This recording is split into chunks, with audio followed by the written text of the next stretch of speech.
भुलेश्वर मंदिर पुणे जिल्ह्यातील पुरंदर तालुक्यात असणाऱ्या माळशिरस गावाच्या उत्तरेला भुलेश्वर महादेवाचे सुंदर मंदिर आहे. उत्कृष्ट शिल्पकलेचा नमुना असणारे हे मंदिर हेमाडपंथी बांधणीचे आहे. पुण्यापासून अंदाजे 50 किलोमीटर अंतरावर हे ठिकाण आहे. पुणे सोलापूर रस्त्यावरील यवतच्या अलीकडील फाट्यावरून आपण माळशिरस गावात आलो की उत्तरेला असणाऱ्या डोंगरावर हे मंदिर बघायला मिळते.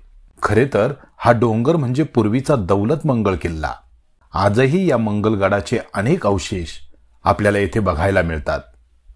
या भुलेश्वर मंदिराविषयी एक दंतकथा सांगितली जाते. येथे देवी पार्वतीने भगवान शंकरांसाठी नृत्य केले होते आणि त्या नृत्याची व पार्वतीच्या सौंदर्याची भगवान शंकरांना भूल पडली, म्हणून हे ठिकाण भुलेश्वर नावाने ओळखले जाऊ लागले.